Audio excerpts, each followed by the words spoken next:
Olá, Rita Fedon Entrevistas, começando hoje mandando um beijão para minhas enfermeiras da Quimio do Cepom e para todas, né? Porque as recepcionistas são maravilhosas, o pessoal do PA, do Emergência, sou muito bem feliz com esse hospital e principalmente com esses anjos da quimioterapia. Muito obrigado. Hoje nós vamos falar sobre a depressão, que é uma doença que se alastrou, que tem há muitos anos, mas muitos preconceitos, muitas vidas se perderam, porque os pais, os parentes, os colegas, isso é frescura, ela não quer estudar, isso é bobagem, isso é coisa para rico, e fora as muitas e muitas perdas que tivemos por esse preconceito. Hoje eu trouxe a Ana Lúcia Prates, que por 25 anos teve essa depressão e passou por tudo isso, e ela vai contar a história dela. Querida, satisfação em tê-la aqui, porque o que tu vai falar é para muita gente que vai ouvir e talvez tomar uma providência, porque está com isso dentro de casa e não sabe como lidar. Por favor. Exatamente. Boa tarde, Rita, tudo bem? É o seguinte, depressão, na verdade, há 30 anos atrás, era uma coisa, imagina, já era muito preconceito. E, na verdade, a família adoece junto. A minha depressão, quando eu comecei a ter sinais de depressão, eu não era aquele choro, aquela tristeza. 2 filhos lindos, casamento estável.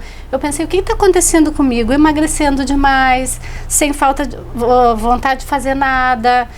Até que chegou num ponto que dores de cabeça fortíssimas, me internaram no hospital, acharam que eu estava com tumor na cabeça, e assim foi, e médico daqui, médico daí, porque existia até resistência naquela época de a família te levar no psiquiatra. Então eles tentavam todas as alternativas, até preferia assim, na verdade, bom, é um tumor, beleza, mas não tá louca. Imagina. Aí comecei a fazer o tratamento, foi diagnosticado uma depressão profunda. Quando já estava no fundo do poço, tive que fazer minha primeira internação. Realmente, há 30 anos atrás, as medicações que tinham, o que eram? Sim. Eram o Prozac, que eu fui assim, acho que eu inaugurei o Prozac, que era a pílula da felicidade, ou era o lítio, ou era algumas outras medicações, que hoje existe milhares de medicações sem efeitos colaterais. E ali foi minha luta diária, com 2 filhos, eu me separei do meu marido, tive que ficar afastada dos meus filhos por muito tempo devido à depressão, porque eu não tinha condições de cuidar deles. E na verdade também era uma coisa que daí eu comecei a fazer psicoterapia, que foi uma coisa que me ajudou muito também. Mas eu me sentia, o pior preconceito era o meu. Porque, na verdade, no momento que tu entra numa clínica que toda a parentada está sabendo, tua família está sabendo, tu fica pensando, bom, então eu tô com a carteirinha de louca e não vou sair nunca mais disso aí. É um processo tão lento que até a medicação para depressão demora, às vezes, 21 dias para começar a fazer efeito. E tu vê as pessoas... a depressão não é uma coisa que ela dá, tipo, tem aquela depressão silenciosa, tem aquela depressão com a pessoa que está sorridente demais e no outro dia se dá um tiro. Principalmente hoje com jovens está acontecendo muito isso.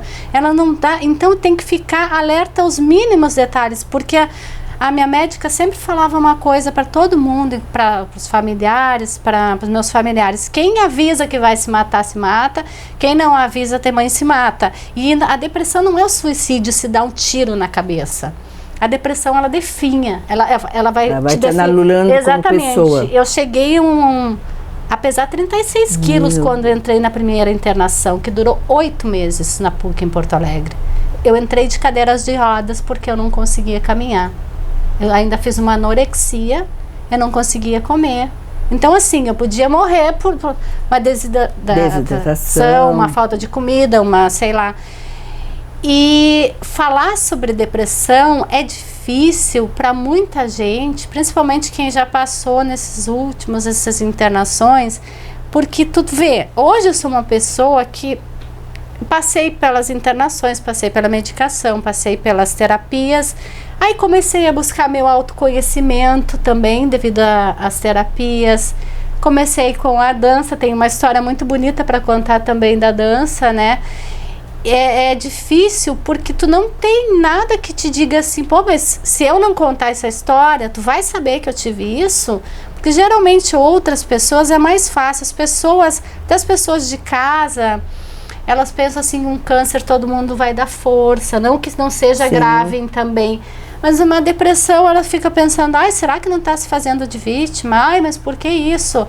Que bobagem. Que bobagem. A pior frase, aquela que eu tinha vontade mesmo, me jogar do 14º andar de um prédio, era chegar, a pessoa chegava para mim, para me visitar, e dizia, levanta a tua cabeça, Ana, tu tem tudo na tua vida, tu tem 2 filhos maravilhosos, tu tem teu marido Gente, levantar minha cabeça, eu não sabia nem aonde que eu estava com a minha cabeça. Sim. Eu não sabia o que era. Porque para mim chegou um patamar da minha depressão que eu tinha ausência de sentimento. Eu não sentia nada. Eu olhava meus filhos, eu sabia que eu amava, mas eu não sentia amor. Eu olhava para meus pais, eu sabia que eu amava, mas não sentia amor. Eu não sentia raiva, eu não sentia ódio. Então assim, ó, podia cair uma bomba e eu tava ali.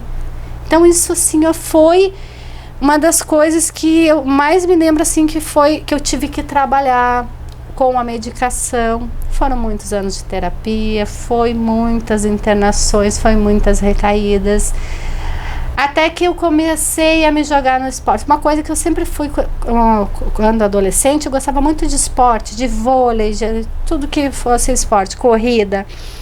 Eu gosto muito de praia, gosto de nadar. E eu comecei a fazer zumba em 2015, eu acho. Não, 2017. Mais ou menos 2, 3 anos. Eu tomava fluoxetina. Tomava 15 anos já fluoxetina. 20 miligramas por dia. E eu comecei a fazer zumba 3 vezes por semana com a professora Bianca Gemogin. Quem não conhece?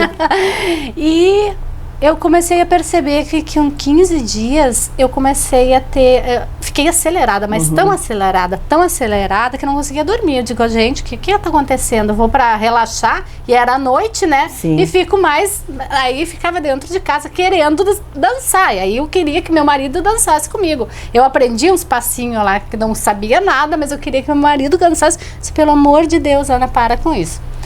Aí com o tempo, acho que com 2 meses, é muito importante eu falar isso também, que nada eu fiz sem consultar o médico.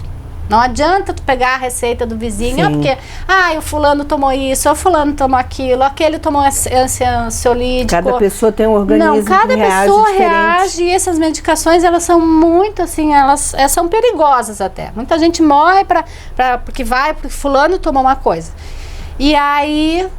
liguei para minha médica, doutora, é o seguinte, olha, eu não sei o que fazer, terminou, mentira, terminou a minha fluoxetina, eu resolvi não comprar, passei 2 dias, 3 dias, 4 dias, 5 dias, eu sempre sabia que no 5º dia era batata, eu me deitava na cama e não saía nunca mais.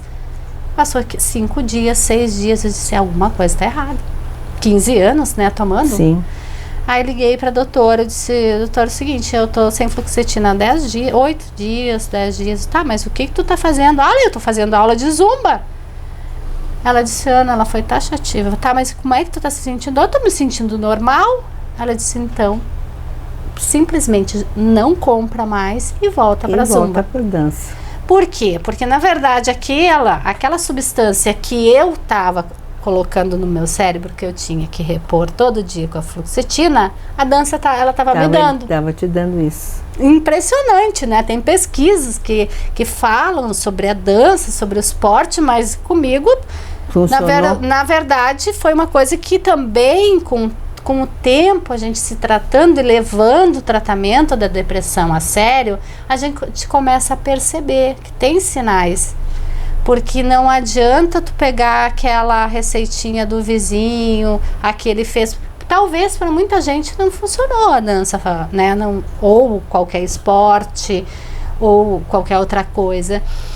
E hoje, agora, eu tive uma recaída também, porque eu digo assim, eu estou sempre me tratando para depressão. Embora com remédio ou sem remédio, eu tenho meu remedinho, que é a dança. Eu estou me tratando sempre, eu vou morrer me tratando para depressão, porque talvez não cure, é crônico, mas eu vou substituir o quê? o remédio, pelo exercício, por alguma coisa.